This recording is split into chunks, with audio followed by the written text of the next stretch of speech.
하나님 말씀 디모데전서 3장 1절에서 7절까지 보도록 하겠습니다.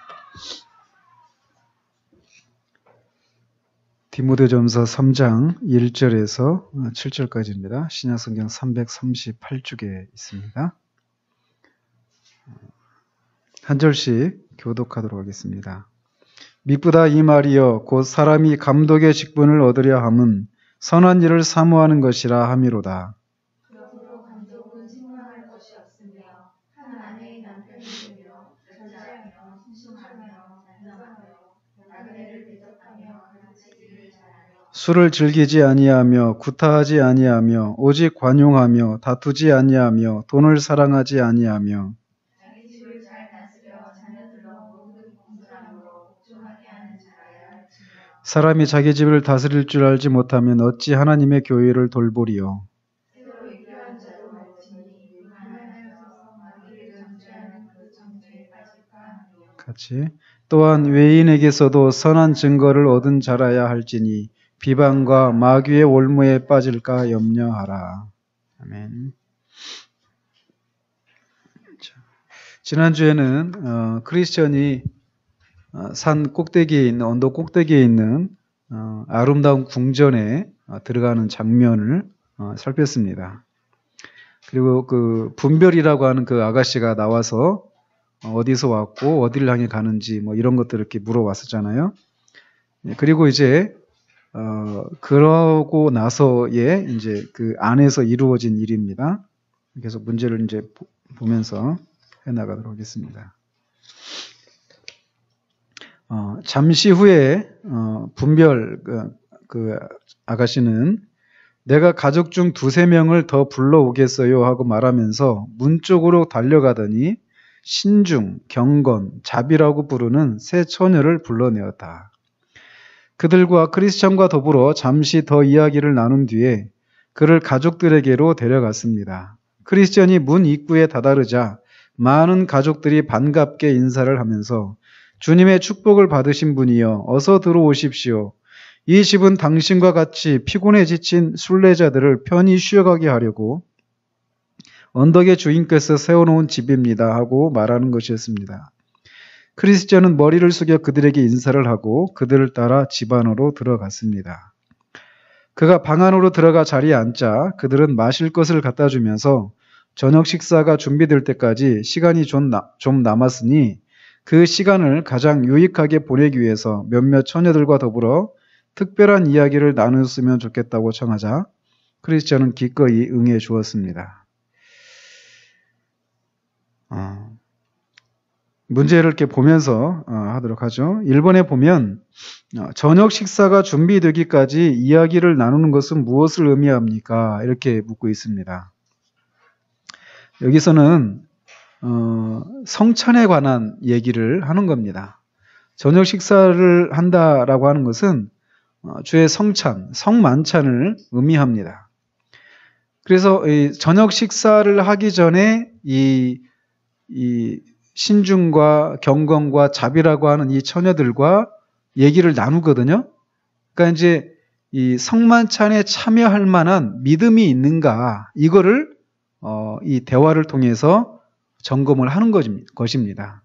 그거를 아주 이렇게 우화적으로 표현을 한 거예요. 이런 식으로 저녁 먹기 전에 짜투리 시간에 그냥 교제를 나누는 이런 걸 의미한다기보다도 주의 성찬을 받기에 합당한지 그 여부를 확인하기 위해서 교회 직원들과 대화를 갖는 것을 의미하는 것입니다. 자, 이렇게 볼 때 이제 그러면 이게 이제 얘기가 이렇게 보여지죠. 이 나눈 대화들이 왜 그런 대화들을 나누게 되었는가, 그죠? 그래서 뭐 지난주에 그 연장이기도 한데 이런 부분들 성찬에 대해서도 오늘날 이 성찬의 의미가 교회 안에서 굉장히 형식화돼 버렸어요. 거의 모든 교회가 그런 건 아닌데 많이 그렇게 돼 버렸습니다. 그래서 정말 이렇게 성찬에 참여할 만한 그런 믿음이 있는가 이런 것들을 점검함이 없이 세례도 그렇고 성찬도 그렇고 그런 것들이 다 교회가 많이 무너져 있는 그런 시대를 살고 있단 말이죠. 그래서 이런 모습을 보면서 우리가 이 성찬에 참여할 때도 그냥 덥석덥석 그 성찬에 참여하는 것이 아니라 정말 이 주의 죽으심을 기념하는 건데 그 주의 죽으심을 믿는 그 믿음이 있는가 이런 것들을 충분히 이렇게 돌아보는 이런 것들이 있어야 된단 말이죠. 그죠? 뭐 전에 그 보면은 막 진짜 막 그런 모습 보면서 막 속에서 막 천불이 나는 거예요. 저는 그래서 이렇게 보면은 아시죠? 전에 2층에 이렇게 있었던 그 교회에서 2층에 있는 분들 보면은 막 속에서 저는 막 천불이 나는 거예요. 막 속이 막 상해요. 막 성찬을 하는데도 그냥 계속 옆 사람하고 얘기하고 막 그러다가 성찬상에 오면은 그냥 받아가지고 그냥 덥석 먹고 애들이 옆에서 달라고 하면 또 주고 도대체 이게 뭐 하는 건지 막 하나님 앞에 막 너무나 마음이 상하고 막 그러더라고요. 그러니까 그런 일들이 비일비재합니다. 어떤 그 성찬에 참여하는 어떤 행위에 있어서도 정말 너무나 이렇게 형식적인 그런 모습뿐만 아니라 그보다 더 본질적인 그런 부분, 이 성찬에 참여할 만한 그런 믿음이 있는가, 이것을 돌아봄이 없이 점검함이 없이 교회 안에서 그런 부분들이 다 거의 사라져버린 이런 현실들을 보게 됩니다. 그런데 이제 원하기는 이 성찬에 참여할 때도 이런 과정들이 필요하다라는 거예요. 왜? 그 믿음이 없이 그렇게 하는 것은 주님의 몸과 그 피를 정말 아무것도 아닌 것으로 만들어버리는 그런 일이기 때문에 그렇다는 거죠. 그래서 고린도 교회 같은 경우는 언제도 말씀드렸지만 11장에서 보면 이 성찬을 참여하면서 자신을 돌아봄이 없이 성찬에 참여했다가 병들고 연약하고 심지어 잠든 사람이 있었다. 이렇게 말하거든요. 잠들었다는 얘기는 죽었다는 얘기입니다. 성찬에 그렇게 그 믿음으로 합당한 그런 자신을 돌아봄이 없이 죄를 먹고 마시는 그런 결과가 초래돼서 그렇게 병에 걸리고 죽게 되는 일들까지 있었단 말이에요. 그렇게 볼 때 성찬을 우리가 참여할 때 얼마나 우리 마음에 이 자신을 돌아보는 그런 것들이 얼마나 이렇게 필요한가 이런 것들을 우리가 돌아볼 필요가 있다는 것이죠. 다른 얘기인지도 모르겠지만 조나단 에드워즈 목사님도 교회에서 그렇게 목회를 하다가 결국 그 교회에서 부흥의 도구로 2차례나 그 누게 있었던 그 대각성 운동에 2차례나 그렇게 하나님 앞에 쓰임 받았던 그런 위대한 신학자고 철학가고 사상가고 목회자였던 그 목사님이 그 회중들에 의해서 쫓겨납니다. 교회에서. 왜 쫓겨나느냐? 이 문제 때문에 쫓겨나는 거예요. 교회 중직자들의 그 아이들이 자제들이 전혀 그러니까 어려서부터 이제 유아세례 받고 교회로 들어와서 입교를 통해서 교회 회원이 되어서 이 성찬에 참여하고 있는데 전혀 성찬에 참여할 만한 그런 그 삶의 모습들이 드러나지 않는 이런 걸 보면서 그냥 관행처럼 해왔던 것인데 이거를 이제 제재를 가하기 시작한 거예요. 그러면서 이제 교회 중직자들이 이렇게 들고 일어나면서 결국은 쫓겨나기까지 합니다. 이 문제가 그렇게까지 발전을 했던 것이죠. 그런 면에서 오늘날도 우리가 언젠가 이제 그 성찬에 대한 그 의미도 한번 이제 그 교리 공부하면서 다 살피겠지만 이런 부분들을 우리가 좀 세심하게 돌아볼 필요가 있다라는 것을 생각할 필요가 있습니다. 자, 그러면서 이제 새 처녀들하고 아가씨들하고 얘기를 이제 나누기로 했는데 그 새 아가씨들의 이름이 경건과 신중과 자비라고 하는 그런 이름의 아가씨들이었습니다. 그리고 크리스찬과 함께 대화를 나누게 했는데 그들의 이야기는 이러했습니다. 하면서 이제 그 세 사람들과 나눈 대화들이 다음 주까지 우리가 살펴보게 됩니다. 자, 그래서 이번에 보면 이 세 사람, 경건과 신중과 자비라고 하는 이 세 사람은 어떤 사람들입니까? 이렇게 물어보고 있어요. 그래서 오늘 우리가 읽었던 그 말씀처럼 디모데전서 3장 1절에서 7절까지 나오는 것처럼 이 교회의 직원입니다. 특별히 교회 이제 그 디모데전서에 나오는 건 감독에 대한 얘기잖아요. 감독이 어떤 사람이 어떤 자격을 갖춘 사람이 감독이 되어야 하는가 이 얘기인데 감독은 목사와 장로와 같이 이렇게 교차적으로 쓰여지는 그런 직분이라고 할 수 있습니다. 그러니까 교회 장로예요. 감독은. 그러니까 장로인데 말씀드린 것처럼 장로에는 두 종류가 있다고 그랬죠. 가르치는 장로인 목사와 오늘날에 또 이제 치리하는 장로, 우리가 알고 있는 그 장로, 이런 사람들을 이제 감독이다라고 할 수 있겠죠. 그래서 이제 이 세 사람이 이제 그런 사람들인데 한번 질문을 해볼게요. 교회 직원들인데 이 신중과 경건, 자비 이 사람은 교회 직원을 가리키거든요. 근데 왜 이 경건과 자비 이 사람들의 이 성별이 뭡니까? 남자니까 여자입니까? 여자로 나와 있죠. 아가씨라고. 왜 근데 교회 우리가 믿는 바로 가르치는 장로인 목사나 또 치리하는 장로나 다 남자입니까? 여자입니까? 다 남자죠. 근데 왜 여기서는 왜 아가씨들이 교회 직원이라고 이렇게 되어 있을까요? 생각 안 해보셨죠? 이 교회가 영어로 철치잖아요. 이 철치가 여성 명사입니다. 교회가. 그래서 제 추측에 그래서 교회가 여성 명사이기 때문에 이 교회 직원들의 이름이 이렇게 아가씨들로 이렇게 번역이 되어 있지 않았나, 이렇게 얘기를 하지 않았을까, 이런 생각을 해봅니다. 그래서 이 세 사람들은 신중, 경건, 자비 뭐 이렇게 이름을 지었는데 교회 직원이에요. 근데 결국은 이 이름을 통해서 교회 직원들은, 특별히 감독, 장로들은 어떤 사람이어야 하는가라고 하는 것을 보여주고 있는 것입니다. 그죠?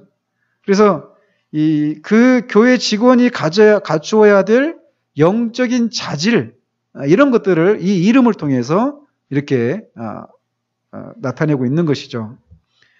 그래서 그 내용들, 더 상세한 내용은 디모데전서 3장 1절에서 7절까지 있습니다. 대충 한번 쑥쑥 한번 이렇게 훑어가 보면 이 1절에 보면 디모데전서 3장 1절이에요. 곧 사람이 감독의 직분을 얻으려 함은 선한 일을 사모하는 것이라 함이로라. 그러니까 감독이 되기 위해서 선한 일을 사모하는 일들이 일어난다라는 거예요. 선한 일을. 그러므로 이제 그 감독이 될 사람들은 어떤 자격을 갖춰야 되느냐? 책망할 것이 없다. 우리가 어려울 게 없죠. 이 내용들은 한 아내의 남편이 되며, 그러니까 결혼을 해야 되죠. 그죠? 이제 왜 결혼의 얘기를 이렇게 하고 있느냐면 뒤에서 보면 자기 집을 다스리는, 결혼해야 가정을 이루잖아요. 그죠? 그런 것과 연관되어 있습니다. 그래서 우리 교단에서도 이 30세 이상의 결혼한 사람들에게 목사 안수를 줘요. 근데 이게 점점 우리 교단도 이게 희미해져 가고 있습니다. 30세는 지켜주고 있는데 이 결혼을 안 한 사람들에게도 목사 안수를 주고 있거든요.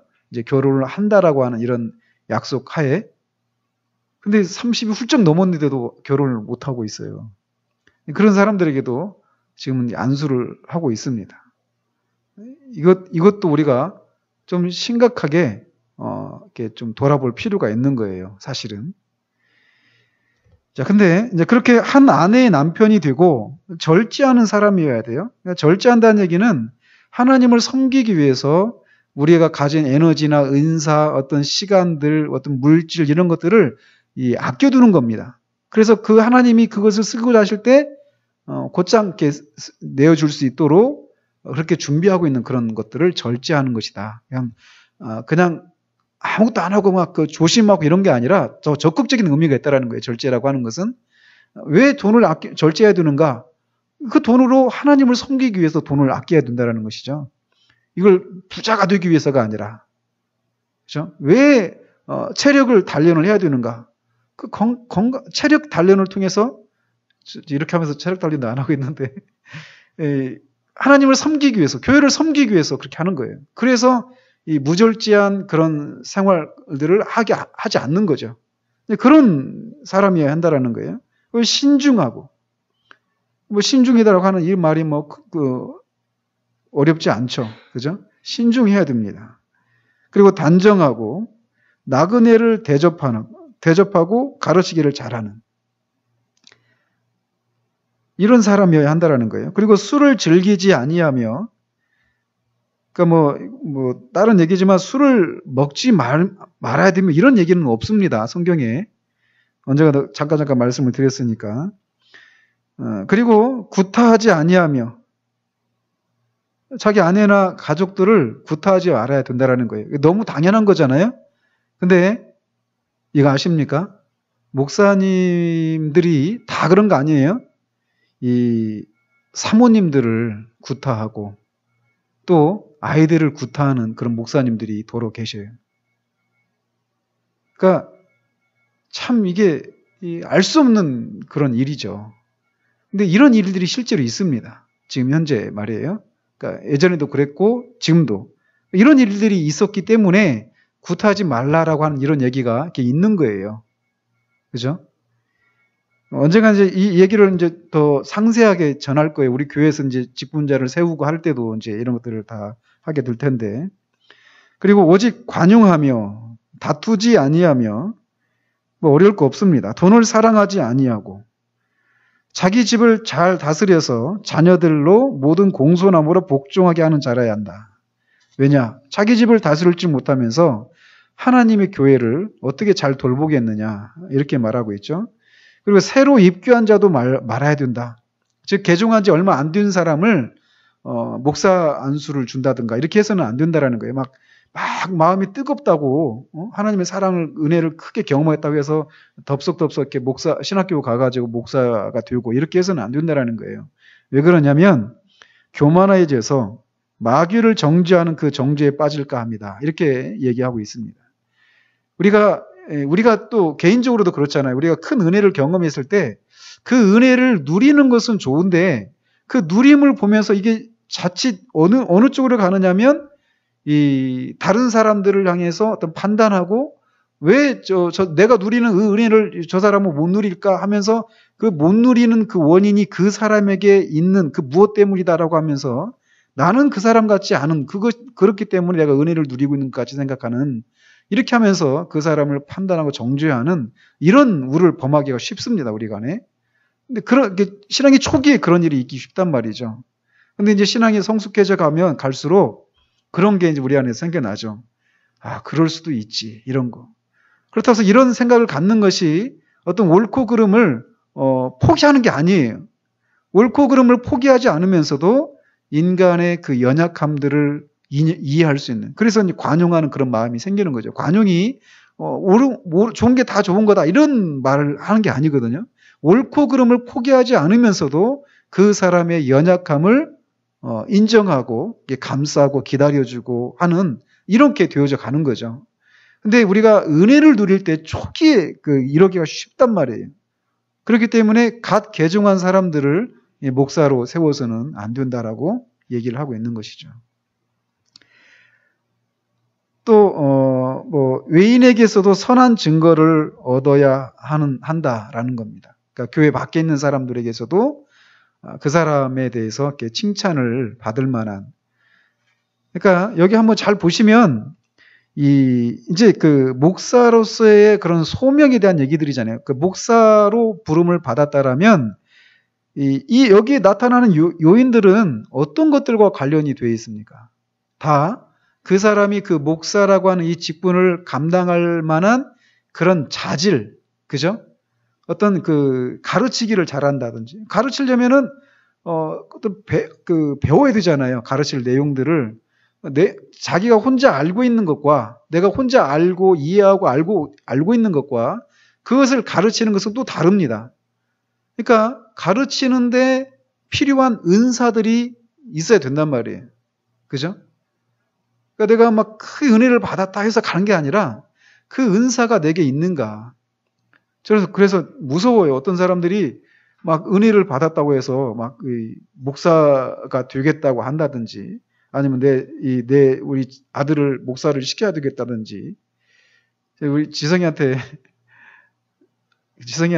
나는 지성이 너가 정말 좋은 목사가 됐으면 좋겠다고 이런 얘기를 했더니 어디서 주워 들어가지고 그거는 내가 뭐 꿈꾸고 소망한다고 되는 게 아니잖아. 하나님 나를 부르셔야지. 어디서 듣긴 들었어요. 정말 그 부르시는 겁니다. 하나님께서 부르시는데 그 부르심이 이제 소명은 두 가지 소명이 있어야 돼요. 참고적으로 알고 계십시오.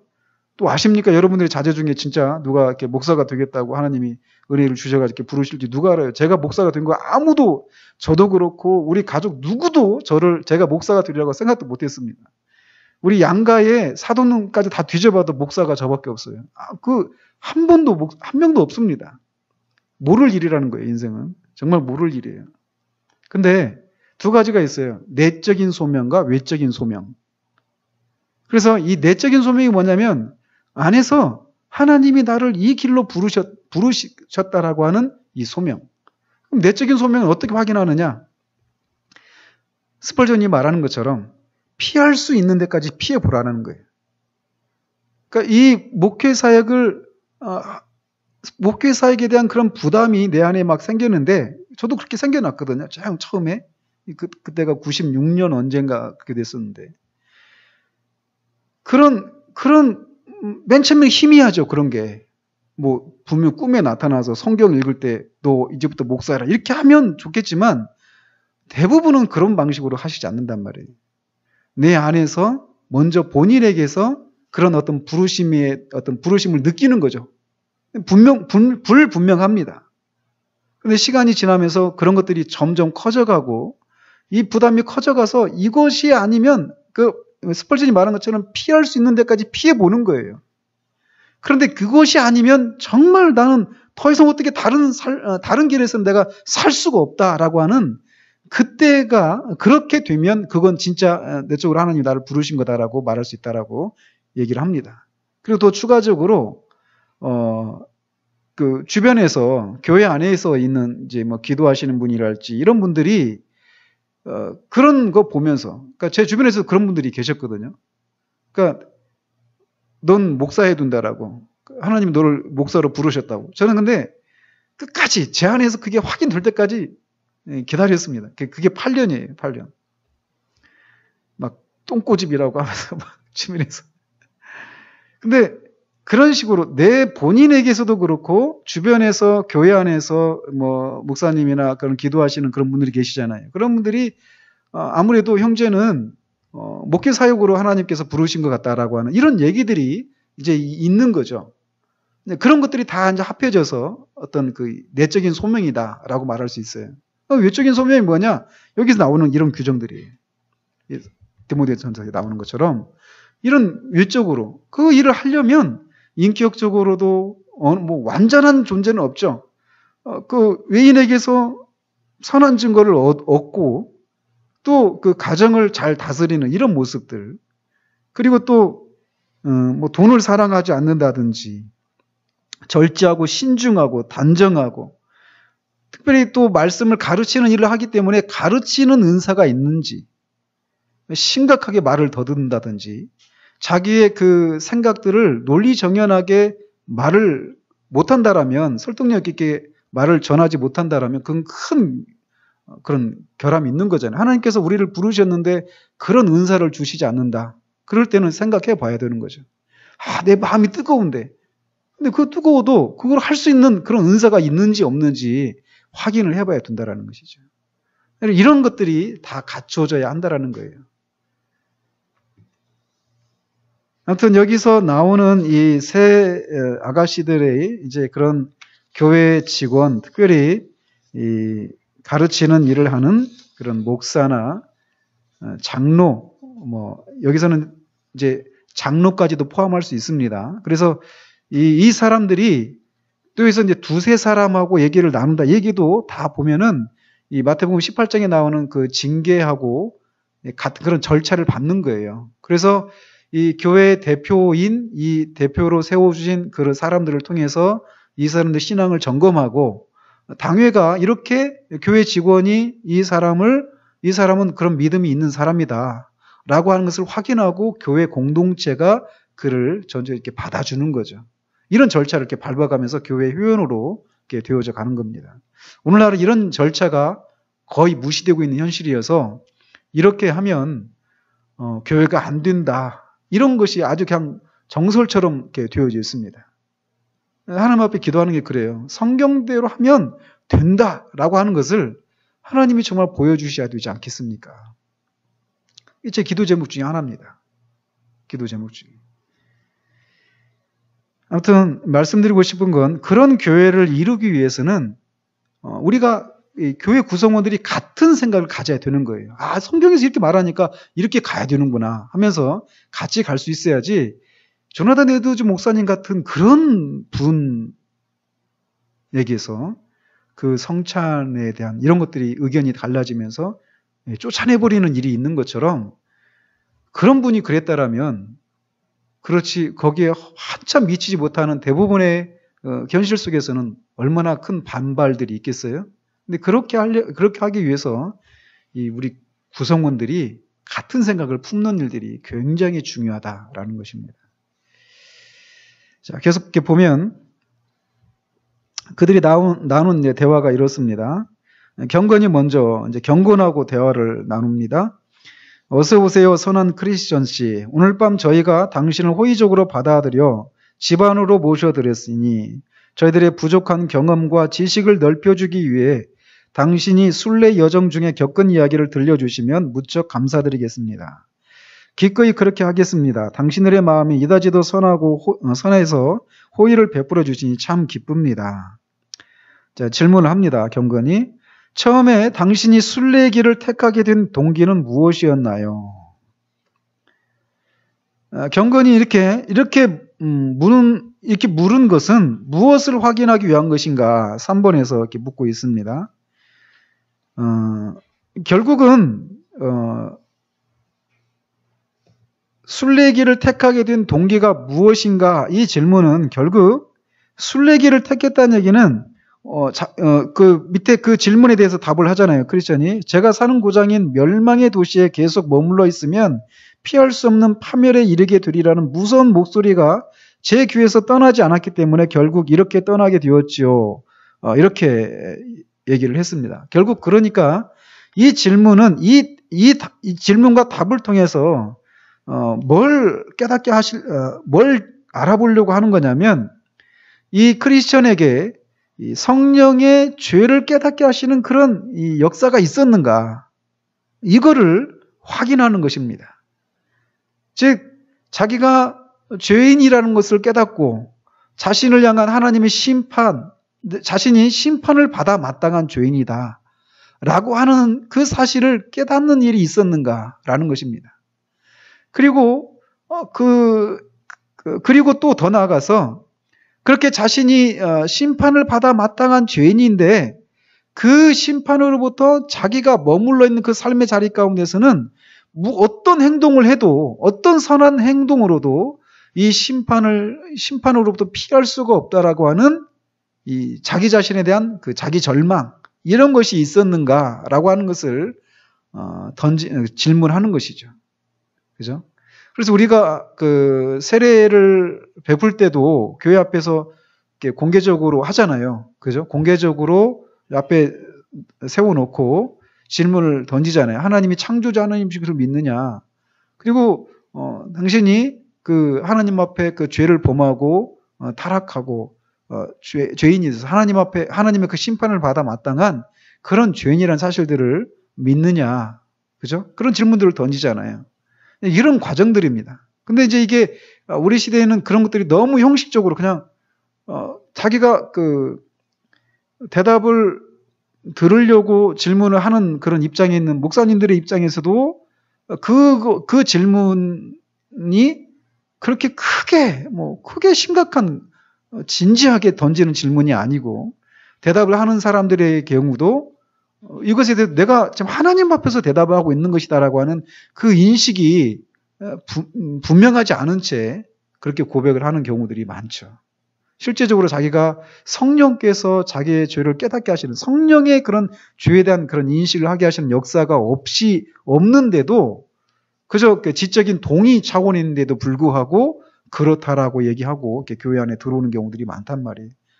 거듭 말씀드리지만 제가 전형적인 그런 사람이란 말이죠. 저 같은 경우가. 근데 저만 그런 것이 아니라 많다라는 겁니다. 너무나도 많다라는 거예요, 교회 안에. 그래서 먼저 이 질문을 하고 있는 것입니다. 자, 그러면서 그렇다면 고향을 떠나올 때 어떻게 이 길을 택하게 되었나요? 그것은 하나님의 섭리였습니다. 제가 멸망의 두려움에 사로잡힌 채 어디로 가야 할지 몰라 떨며 울고 있을 때 우연히 전도자라는 분을 만났는데 그분이 좁은 문으로 가라고 가르쳐 주었답니다. 그분이 아니었으면 좁은 문을 결코 찾을 수 없었을 것입니다. 그런데 그가 가르쳐준 길로 계속 오다 보니 여기 이 집 앞에 이르게 된 것입니다. 그렇다면 해석자의 집에 들렀겠군요. 이렇게 또 묻습니다. 4번에 보면 해석자의 집을 경건히 언급하고 있는 이유가 무엇입니까? 이렇게 묻고 있어요. 예.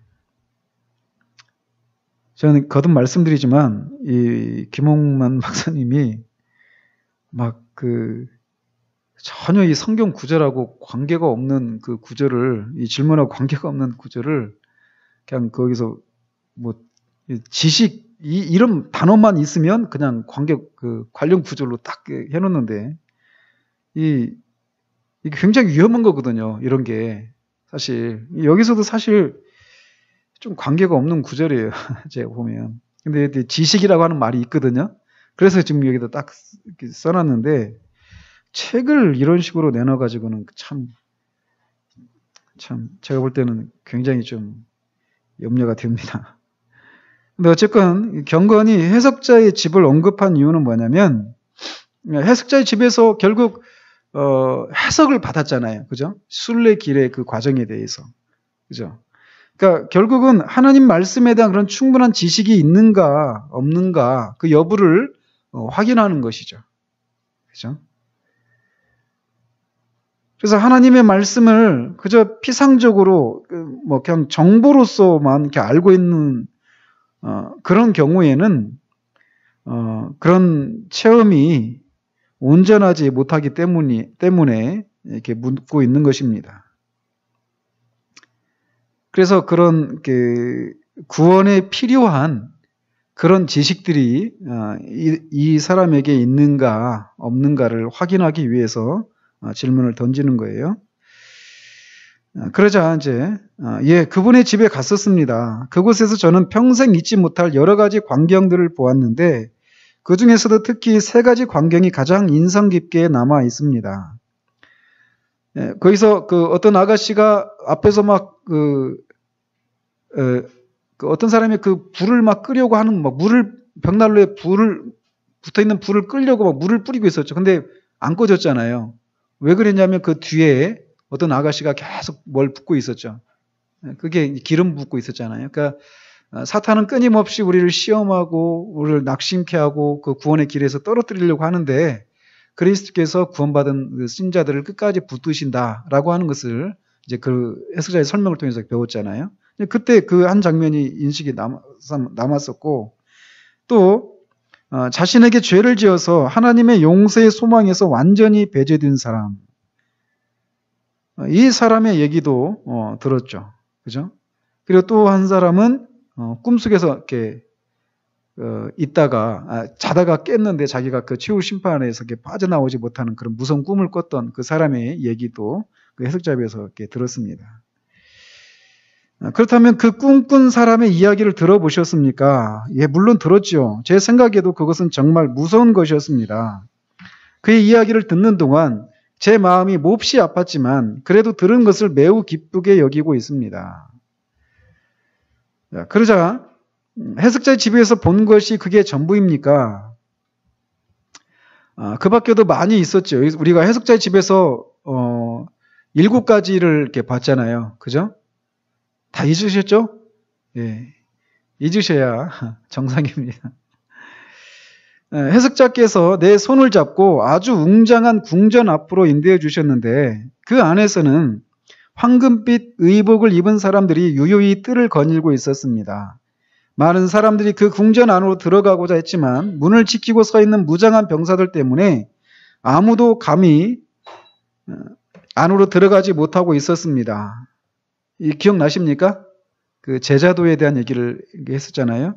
그때 한 용감한 사나이가 나타나서 그를 저지하려는 무장한 병사들과 치열한 싸움을 벌인 후에 결국 그들을 무찌르고 궁전 안으로 들어가자 집안 사람들이 그를 환영하고 결국 그는 영광의 면류관을 차지하는 모습을 보았습니다. 그런 광경은 제 마음을 사로잡았고 앞으로 가야 할 길이 남아있지 않았더라면 그 친절하신 해석자의 집에서 1년 12달이라도 더 머물고 있고 싶었습니다. 자, 해석자의 집에서 있었던 얘기들을 이제 그렇게 하면서 말씀드린 것처럼 그런 구원의 그런 필요한 그런 지식들이 충분히 그가 갖추고 있는가, 그리고 구원에 관한 그 지식뿐만 아니라 성도로서 이 땅을 살아가는 그 삶에 대해서도 그런 하나님 말씀을 통해서 그런 지식이 충분히 있는가를 점검하는 그런 게 있었죠. 우리 교단에서도 세례 받을 때 그 총회에서 나온 그 문답지게 있잖아요. 학습 세례 문답. 그것만이라도, 최소한 그것만이라도 우리가 충실하게 가르친다라면, 그래도 이게, 창조부터 그 종말까지 다 다루고 있긴 하거든요. 근데 그게 너무 이제 간단하게 이렇게 다뤄지고 말죠. 기억나십니까? 하나도 기억 안 나실 거예요.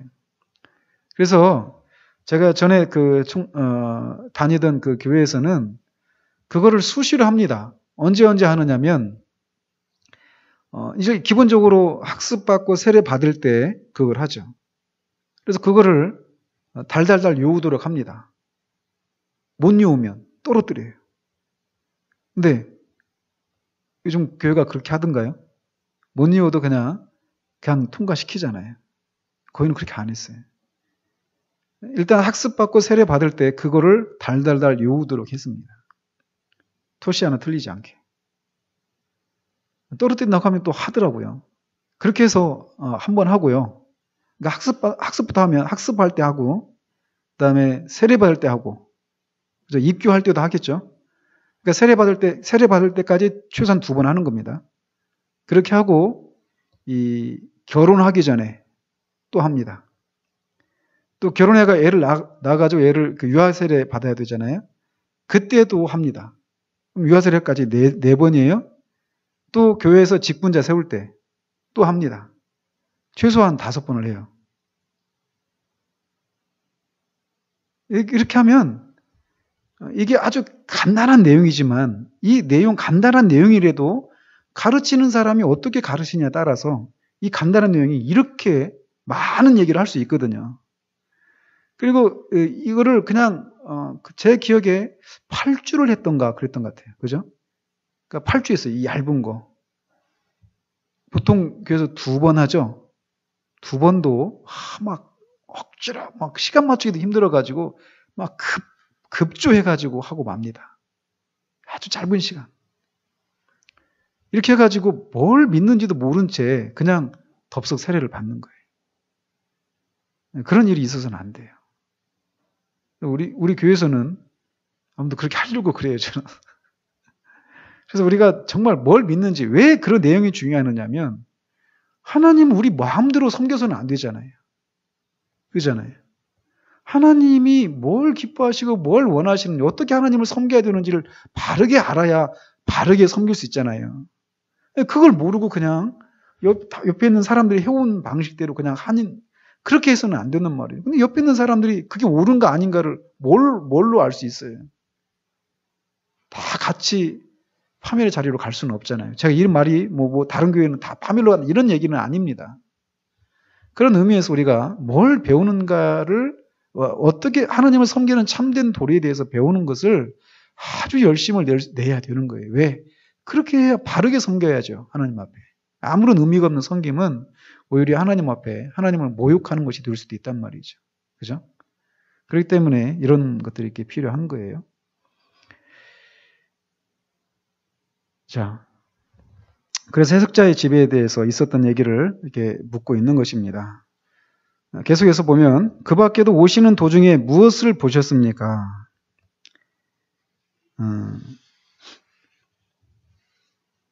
5번에 경건의 질문들은 대부분 무엇을 확인하는 것입니까? 이건 제가 방금 말씀드린 그런 내용들이라고 할 수 있겠습니다. 그걸로 이렇게 가름하고요. 물론 여러 가지를 보았습니다. 그 댁을 떠난 지 얼마 되지 않아서 어떤 분이 나무 위에 매달려 피를 흘리는 것을 보았습니다. 그런데 그분을 바라보자마자 제 등에서 짐이 떨어져 나가는 것이었습니다. 저는 그때까지 등에 지워진 무거운 짐 때문에 신음하고 있었기 때문에, 그리고 이런 것을 전에 본 일이 없기 때문에 무척 놀랐습니다. 차마 보기에 가슴 아픈 장면이었지만 저는 계속해서 그분을 바라보았습니다. 그렇게 계속해서 바라보고 있노라니 3명의 빛나는 사람들이 저에게 다가왔습니다. 그들 중에 한 분이 제 죄가 사함을 받았다고 증명해 주셨고, 다른 한 분은 제가 걸치고 있던 누더기 옷을 벗겨 당신이 지금 보고 있는 이 아름답게 수놓인 겉옷을 입혀 주셨으며, 세 번째 분은 내 이마에 있는 바로 이 증표를 찍어주고 또 봉인된 두루마리를 주셨습니다. 이게 이제 십자가 체험이죠. 그죠? 그러니까 이거는 그때도 말씀드렸지만 이 사람이 진짜 이렇게 구원을 경험하는, 이제 십자가를 체험한다는 얘기는 구원받은 사람들이 부가적으로 경험하는 이게 아니죠. 그죠? 십자가를 체험하는 것은 그 사람이 구원을 경험하는 것이다 라고 말할 수 있는 거예요. 구원받은 사람이 추가적으로 더 깊은 신앙의 단계로 올라가는 과정에서 겪는 이런 게 아니란 말이에요. 이 지금까지 등에 지고 있었던 그 죄짐이 그 십자가를 바라볼 때 이렇게 스르르 풀려 내려갔죠. 그리고 깊은 웅덩이, 밑도 끝도 없는 그 구덩이로 죄짐이 내려가는. 그래서 하나님께서 우리 죄를 기억지 아니하시는 이것을 그런 식으로 이렇게 묘사를 해놨다는 것을 우리가 살펴봤었습니다. 자, 그러니까 이 질문 속에서도 결국 지금 계속해서 이 크리스천이 진짜 구원을 경험한 그런 사람인가 아닌가를 이렇게 확인하고 있는 거예요. 그래서 그런 사람만이 저녁 식사를 할 수 있으니까, 성만찬을. 그죠? 이 과정을 지금 지나가고 있는 것입니다. 그 밖에도 많은 것을 보았지만 가장 감명 깊은 것들만을 당신께 말씀드린 것입니다.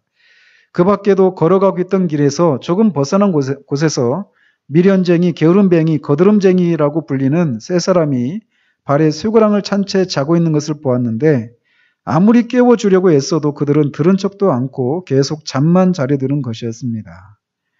또한 형식주의자와 유선이라는 사람들이 지름길로 시온산에 가기 위해서라면서 담을 넘어 들어오는 것을 보았는데, 옳은 길로 가지 않고 담을 넘어서 시온산에 가는 것은 불가능하다고 말해주어도 들은 척도 하지 않더니 이내 자취를 감추고 말았답니다.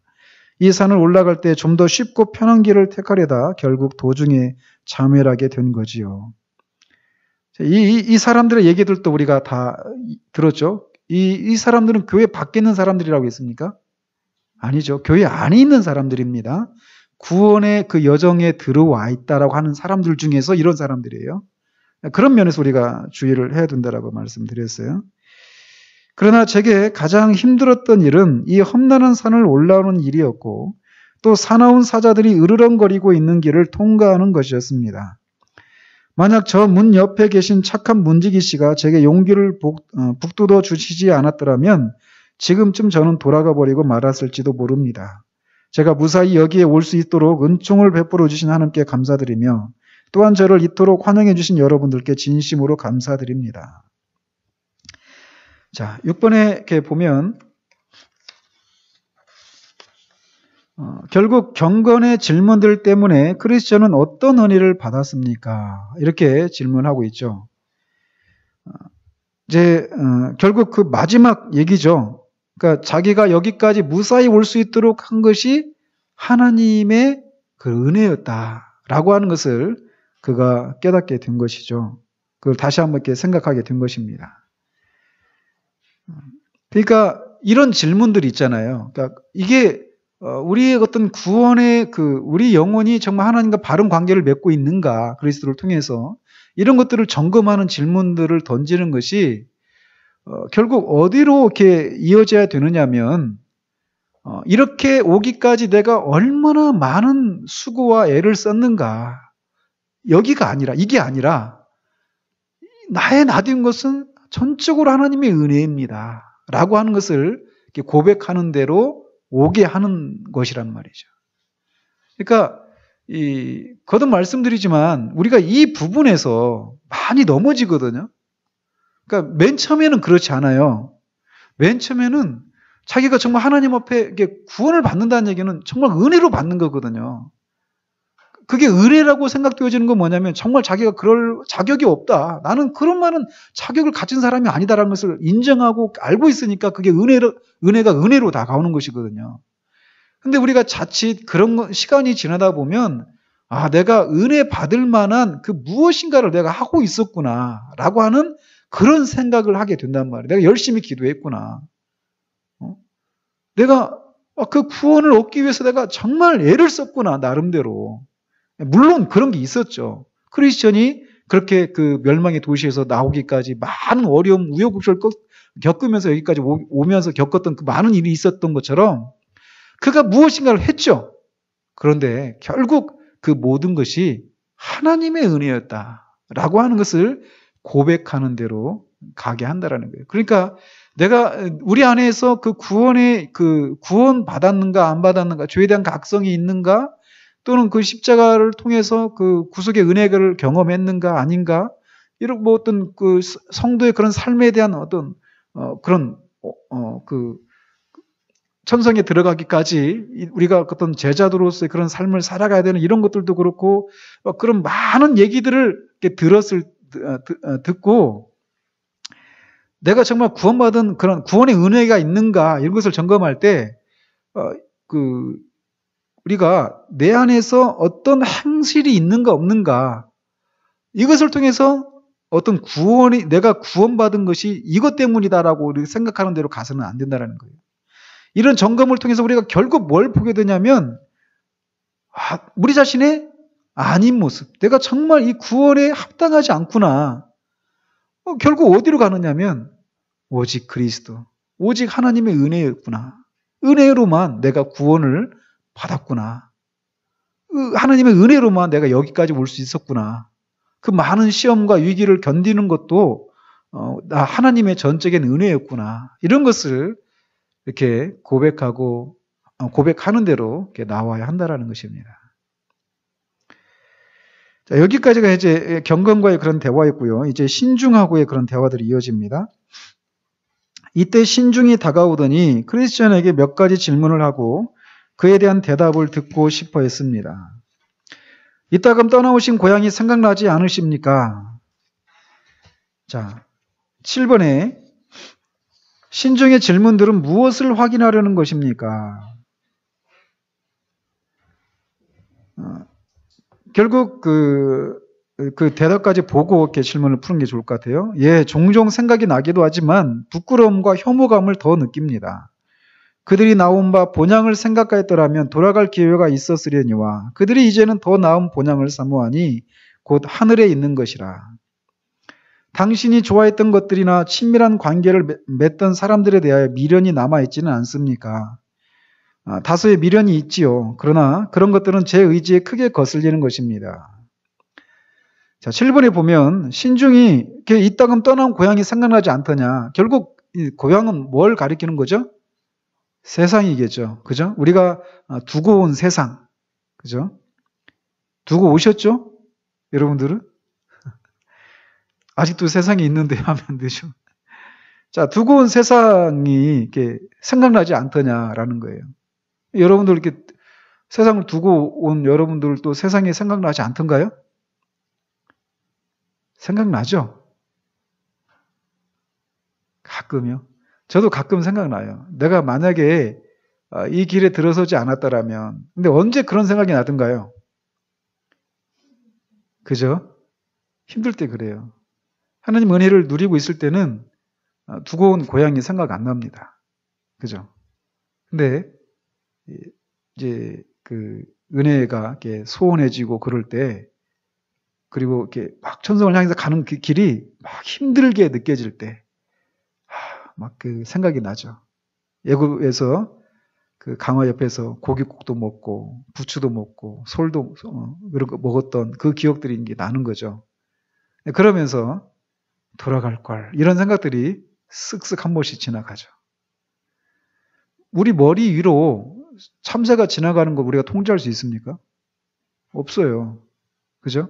그런 것처럼 우리 안에서 생각이 쓱쓱 지나가는 것은 우리가 통제할 수 없습니다. 그런데 참새가 우리 머리 위에 집을 짓는 건 우리가 통제할 수 있죠. 그죠? 우리가 두고 온 세상에 대한 기억들이 쓱쓱 날 수 있어요. 그때 그 남자를 만났더라면 내가 어떻게 되었을까? 이 생각할 수 있잖아요. 근데 그 생각이 이어지고 이어져서 내 현재에 대한 불만족으로 이어지고 어떤 이 감사치 못한 이런 모습으로 이어진다라면 이미 새가 우리 머리에 둥지를 틀고 있는 거란 말이에요.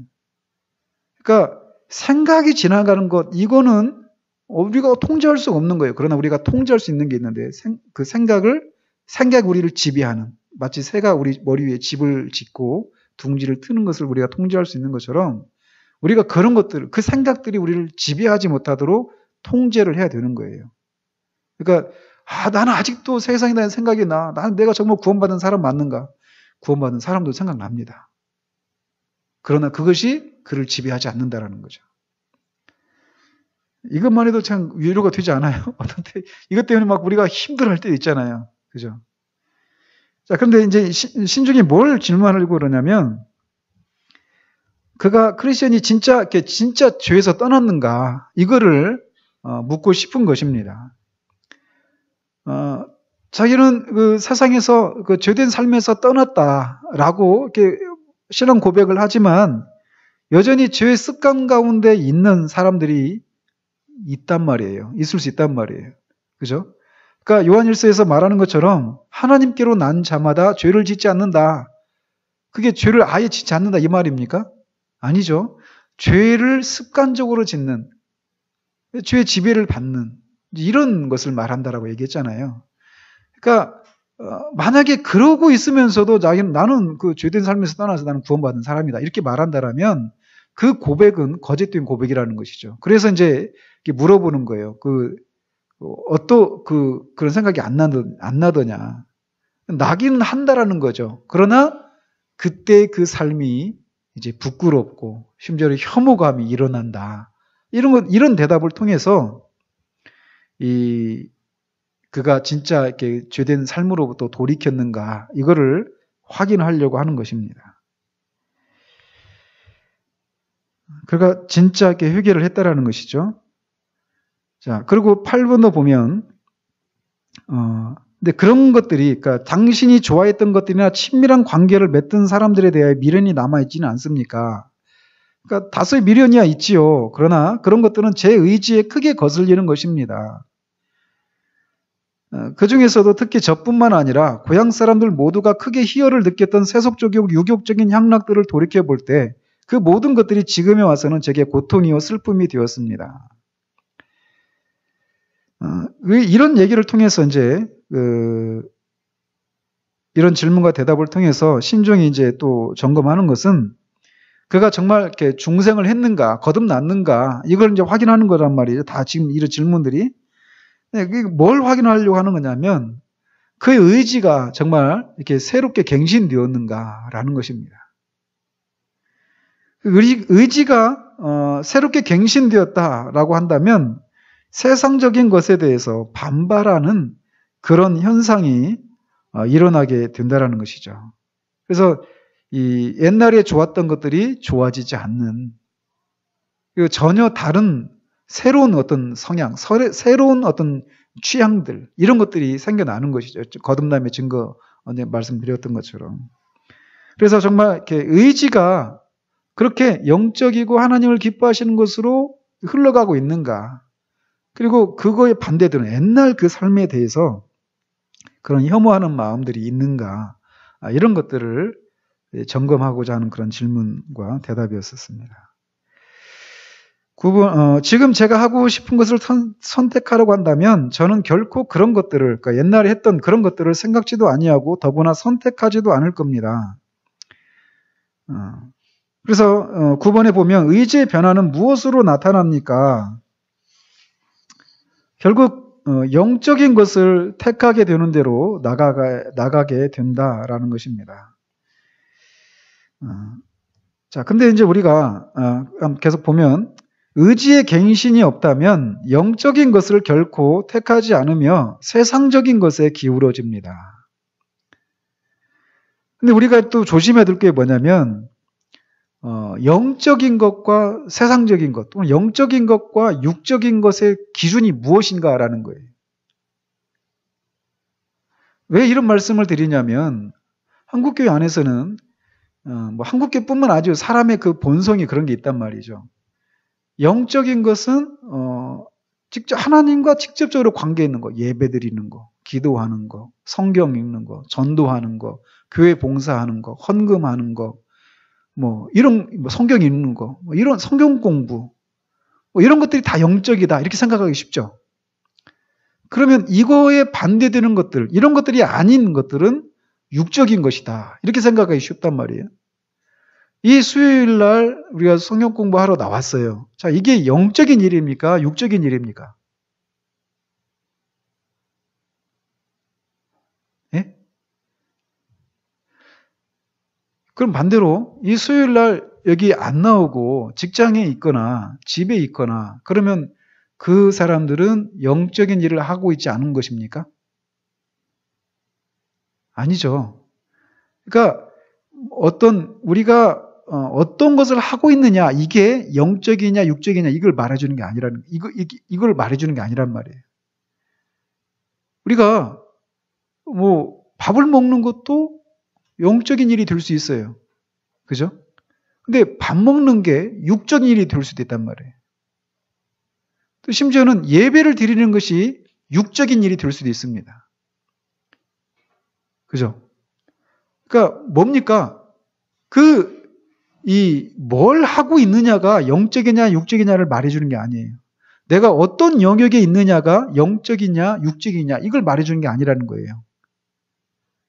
그러면 그건 뭐냐? 그거를 하고 있는 내가 하나님의 성령을 의지해서 하나님을 섬기기 위해서 하는 것이냐 아니냐. 이것이 영적이냐 육적이냐를 갈라내는 기준이 된다는 것이에요. 그래서 거듭난 사람들도 거듭나면 항상 교회에 있어야 됩니까? 아니죠. 항상 성경 읽고 예배드리고 기도하고 전도하고 해야 됩니까? 아니에요. 우리 똑같이 살림해야 되고 직장 다녀야 되고 자녀들 키워야 되고 그렇게 해야 돼요. 똑같은 일을 합니다. 나는 하나도 안 변했어요. 외적인 그런 모습들은. 그런데 그러니까 흔히 말하는 그 삶의 구조들은 하나도 안 바뀌었단 말이에요. 근데 이제 똑같은 일을 하고 있는데 그 일의 방향이 달라졌다라는 거죠. 그 일을 하는 목적이 하나님을 향해서 있느냐, 아니면 나를 위해서 있느냐, 이런 것이 영적이냐, 육적이냐를 갈라주는 것이 된다는 거예요. 근데 거듭난 사람의 의지는 영적인 것을 선택하게 돼 있단 말이에요. 근데 이런 얘기할 때 흔히 교회와 관련돼 가지고 우리 신앙과 관련된 직접적인 어떤 것들을 하는 것으로 열심을 내는 것, 이것을 영적인 것을 선택한다 이렇게 생각하기 쉬운데 그렇지 않다라는 거예요. 이 모든 것이 하나님의 영광을 위해서라고 하는 이 목적에 걸린 방식으로 모든 삶을 살아가는 거예요. 그게 이제 영적인 것이다라고 하는 것이죠. 물론 명백하게 육적이고 명백하게 죄악인 것이 있어요. 명시적으로. 그러나 대부분 우리 삶을 돌아보면 그렇게 명시적으로 육적이다, 죄악되어 있다 이렇게 말하지 못할 그런 영역들이 굉장히 많이 있어요. 훨씬 더 많습니다. TV를 보는 게 영적입니까? 육적입니까? 이렇게 물어볼 수가 없다라는 거예요. 그죠? TV를 보는데도 그 일이 영적인 일이 될 수도 있고 육적인 일이 될 수도 있어요.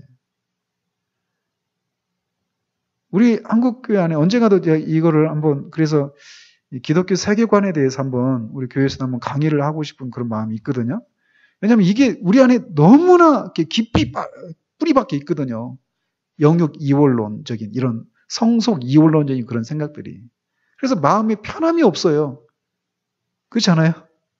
교회 마음이 평안이 없어요. 편하지가 않아요. 안 그렇던가요? 이런 얘기하면 다음부터 이제 안 해도 되겠구나 하고 다 빠질 수도 있어요. 그러나 그런 위험이 있음에도 불구하고 제가 말씀은 진리는 전해야죠. 그죠? 그러니까 내가 쉬어도 그 쉬는 일이 영적인 일이 될 수 있어요. 그렇잖아요. 근데 이게 지금 문제 하나 가지고 지금 제가 얘기하는 굉장히 많은 얘기를 해야 되거든요. 한 학기 내내 해야 되는 거예요. 신학교에서 배우면. 근데 우리 한국교회 안에서는 이런 부분들이 굉장히 약해요. 그래서 신앙생활, 하나님을 영화롭게 하는 삶, 여러 가지로 표현할 수 있겠는데, 우리가 그리스도인으로서 산다라고 말할 때, 우리는 다분히 이 세상과 하나님의 영역이 구분되어 있는 것 같이 생각하기 쉽단 말이에요. 그렇지 않아요. 하나님을 영화롭게 하는 삶은 이 모든 영역에서, 모든 영역, 그 삶의 자리 가운데서 이렇게 하나님을 영화롭게 하기 위한 그 목적을 가지고 하나님의 성령을 의지해서 해나가는 그 삶이 하나님의 영광을 위한 삶이라는 거예요. 제가 이거를 깨닫고 얼마나 큰 자유함을 누렸는지 몰라요. 언제도 말씀드렸잖아요. 수요일 날이었는데 그날도 이 예배를 가야 되는데 회사에서 야근을 하는데 어떻게 혼자 갈 수 있어요? 나 예배드려야 되니까 가야 되겠다고. 그게 하나님을 위해서 핍박을 받는 것입니까? 아니란 말이에요. 근데 거기서 그런 마음이 편치 않은 이런 것을 많이 겪었어요. 그런 과정을 지나면서 말씀드렸던 그 원리, 하나님을 영화롭게 하기 위해서 하나님이 지금 나한테 있으라고 하는 자리에서 성령을 의지해서 뭔가를 하고 있다면 그 일이 하나님을 영화롭게 하는 일이 될 수 있다. 그게 먹고 마시는 일이 될 수도 있고 더 아주 비천한 성관계를 맺는 것도 하나님의 일을 위한 것이고 애를 키우는 것도 그렇고 쉬를 하고 똥을 싸는 것도 하나님의 영광을 위해서 하는 일이 될 수도 있어요. 그 자유함들을 우리가 누려야 돼요. 근데 그 자유함이 항상 말씀드린 것처럼 남용하는 대로 갈 위험이 있어요. 그럼에도 불구하고 그 진리가 그렇다라는 거예요. 그래서 이 거듭난 사람들의 그 영적인 특징은 항상 영적인 것을 택하게 되어 있습니다. 근데 그 영적인 것이 말씀드린 것처럼 어떤 외적으로 드러나는 그런 어떤 행위들로 인해서 영적이냐 육적이냐 이걸 말할 수 있는 게 아니다. 라고 하는 것을 우리가 기억하면서 이렇게 들었으면 좋겠습니다. 자, 그러면서 이제 그 9번 다음에 보면 그러나 자기는 그런 선택을 하지 않을 거라는 거예요. 그러나 종종 제가 마음먹은 대로 선한 일을 하려고 하면 뜻밖에도 제가 가장 미워하는 악한 일들이 저를 따라다니곤 합니다. 로마서 7장에 있는 말씀이잖아요. 그러니까 이렇게 하나님의 그 기뻐하시는 그 선한 일을 행하려고 하는데 오히려 그 일을 하지 못하게 하는 그 자기 안에 있는 그 죄, 또 다른 법, 이거를 이제 발견하면서 오라 나는 공고한 자로다 이렇게 탄식을 하는 그 장면을 얘기하는 거예요. 지금 이 짧은 대화가. 자, 그러면서 얘기합니다. 그런 괴로움들이 이전에는 당신께 당황과 혼란을 가져다 주었지만 이제는 모두 사라져버리고 극복할 수 있게 되었다는 것을 종종 발견하지 않으십니까? 결국 이제 그 10번에 보면 진정한 그리스도인은 죄에 대해서 어떻게 나타납니까? 죄에 대해서 싸우죠. 그죠? 죄에 대해서 싸웁니다. 그리고 마귀의 유혹에 대해서도 저항하는 모습으로 나타나게 되죠. 그래서 옛날에는 죄가 이렇게 부르면 곧장 죄가 원하는 대로 그렇게 순종하고 복종하는 그런 삶밖에는 살지 못했어요. 그런데 이제 중생하고 나면 그 죄들을 혐오하고 미워하는, 그래서 죄에 대해서 대항하고 싸우는 이런 일들이 이제 신자 안에 일어난단 말이죠. 그런데 이제 문제가 생긴 거예요. 그렇게 하려고 하는데 막 자기 안에서 오히려 더 큰 죄의 세력들을 막 본단 말이죠. 그죠? 그런 상황에 대해서 얘기하니까 그런 괴로움들이 이전에는 당신께 당황과 혼란을 가져다 주었지만 이제는 모두 사라져버리고 극복할 수 있게 되었다는 것을 종종 발견하지 않으십니까? 이렇게 질문하고 있어요. 그 대답이 저는 굉장히 위로가 되더라고요. 예, 좀처럼 자주 일어나지는 않지만 그러한 일들이 제게 일어나는 시간이야말로 제게는 가장 귀하고 값진 시간들이죠. 그러니까 죄에 대해서 싸우는데 이 싸우고자 하는 이런 것들이 있단 말이에요. 그런데 그것을 극복할 수 있어요. 그리스도인들은 우리 안에 계신 성령을 의지해서. 그리고 뒤에서 이제 그 몇 가지 원리를 제시해 주거든요. 뒤에서 이제 더 살펴보겠지만 그런 원리들에 따라서 죄를 이길 수 있는데 그거를 극복하는 것이 종종 일어나지 않는, 이렇게 얘기하잖아요. 좀처럼 자주 일어나진 않지만 그런 일들이 제게 일어나는 시간이야말로 제게는 가장 귀하고 값진 시간들이죠. 이렇게 얘기하고 있어요.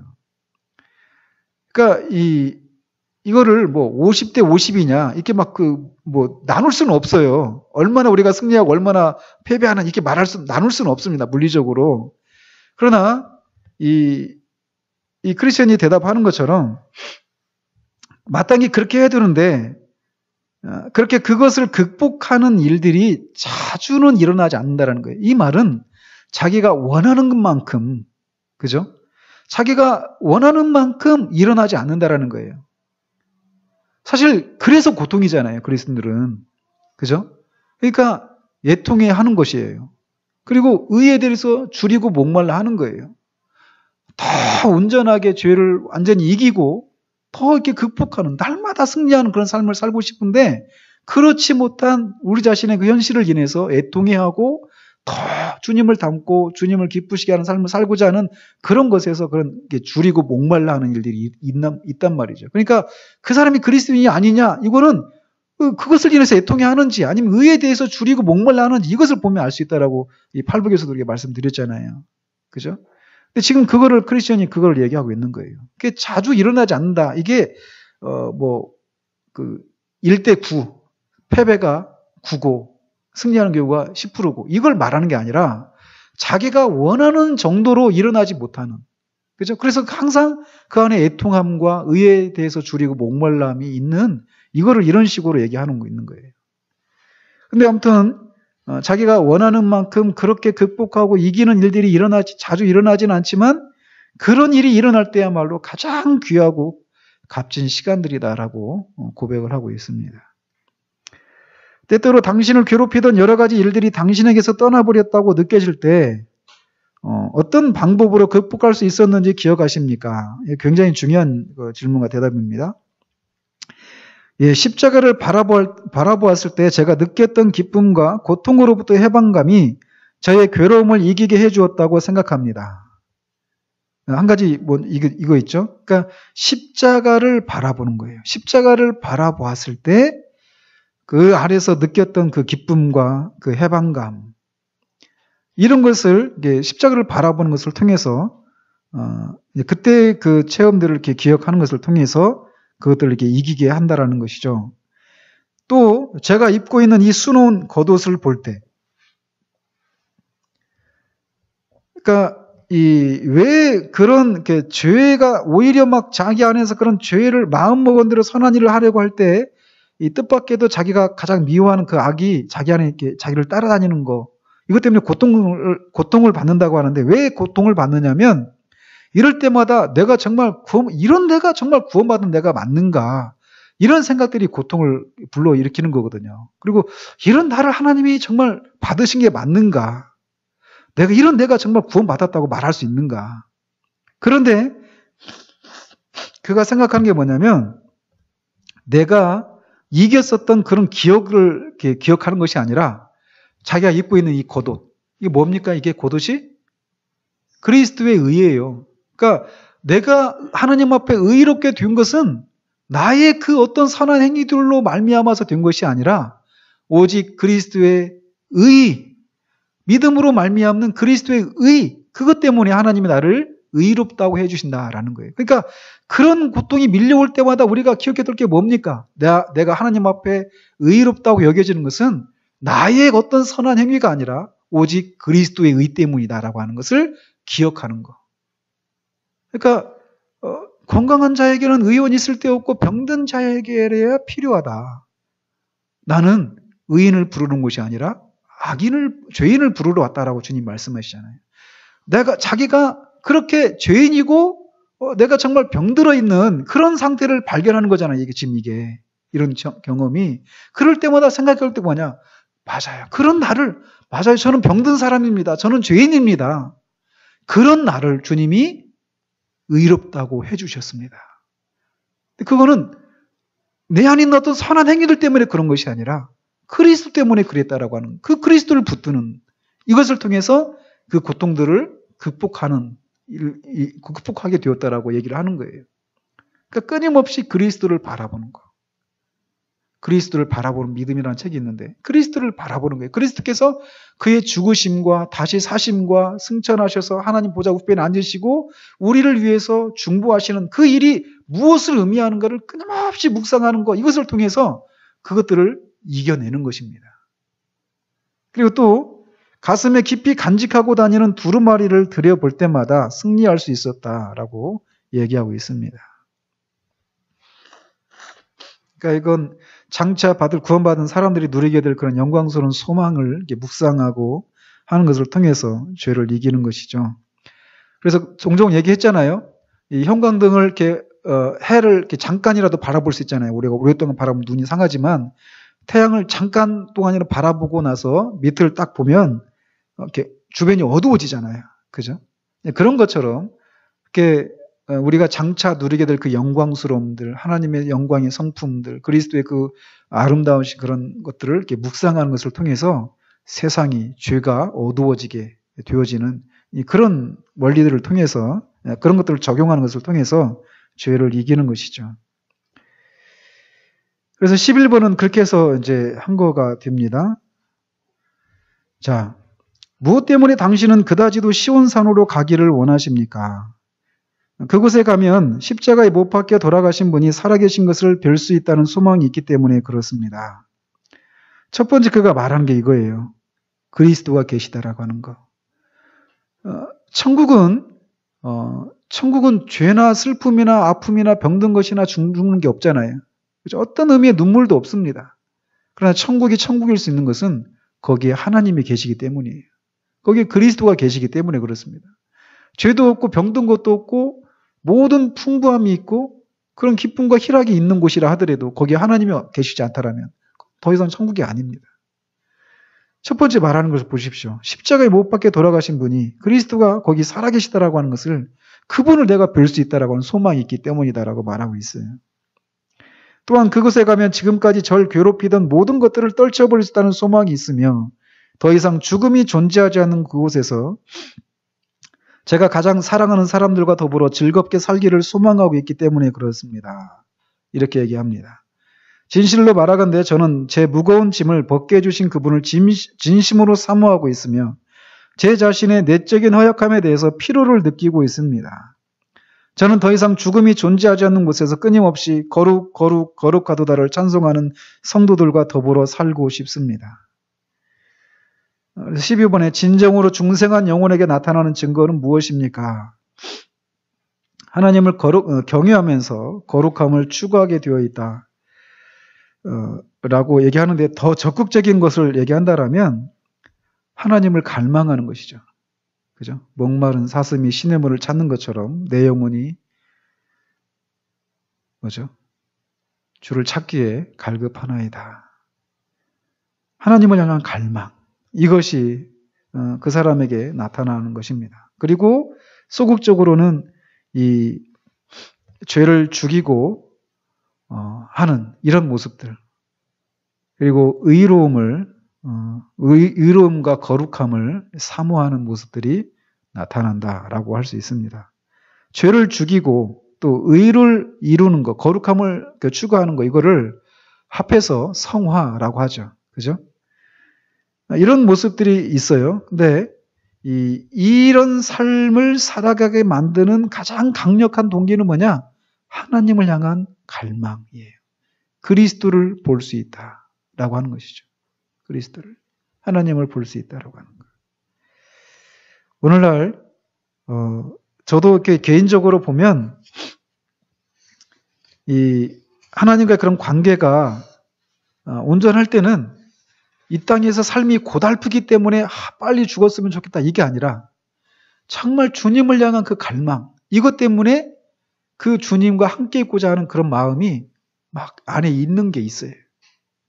그죠? 근데 그런 상태인가 아닌가를 통해서도 내가 하나님과의 관계가 지금 온전한가 아닌가를 확인할 수가 있습니다. 그래서 이제 오늘은 이런 대화들을 통해서 크리스천이 그 진정한 구원을 체험했는지 아닌지를 이렇게 확인하는 것을 이렇게 살펴보았습니다. 이제 뒤에 이제 한 병이 남았죠? 자비, 이 사람과의 대화를 살펴보도록 하겠습니다. 기도하고 마치겠습니다. 하나님 아버지 감사합니다. 오늘 또 철로 역정을 통해서 교회가 한 사람이 교회 회원으로 받아들이는 과정 가운데서 어떤 것들을 점검해야 되는지에 대해서 우리가 살폈습니다. 모든 것이 어그러지고 굽어진 이 시대 가운데 이런 모습들이 교회 안에서 사라져 있는 현실을 우리가 봅니다. 하나님, 우리가 교회 안에 있는 가라지들을 뽑아내기 위해서 알곡을 상하게 하는 그런 일을 하지 말아야 되겠지만 또 아울러 교회의 거룩함과 순결함을 또 지키고 또 자신이 사실은 구원받지 못했는데도 불구하고 구원받은 것으로 착각하며 정말 자신이 원하지 않았던 그런 삶으로 떨어질 그 사람들을 향한 그런 불쌍히 여기는 마음으로 정말 우리가 구원받은 사람인지에 대해서 진지하게 묻고 자신을 돌아보게 하는 그런 질문들을 교회가 마땅히 던져야 함을 우리가 살펴보았습니다. 하나님 아버지, 그런 교회를 이루어가기 위하여서 우리 한 사람 한 사람이 같은 생각을 품고 나아갈 수 있도록 주님 도와주시옵소서. 크리스천이 자신이 지나온 그 삶을 돌아보며 하나님의 은혜를 감사드리고 있는 것 같이 또 그런 질문들 속에서 하나님을 향한 주님이 계신 곳을 향한 그런 갈망이 그 안에 있는 것을 확인했던 것처럼 우리도 우리 안에서 하나님을 향한 갈망함이 주님과 함께 있고자 하는 그런 모습들이 우리의 삶을 주장하고 있는 그런 상태 가운데 있는지 정직하게 돌아보게 하시고 정말 우리가 누구인지 우리가 우리의 신분에 합당하게 다시금 우리의 삶을 정리하고 돌아가는 우리가 될 수 있도록 주님 도와주시기 원합니다. 예수 그리스도 이름으로 기도합니다. 아멘.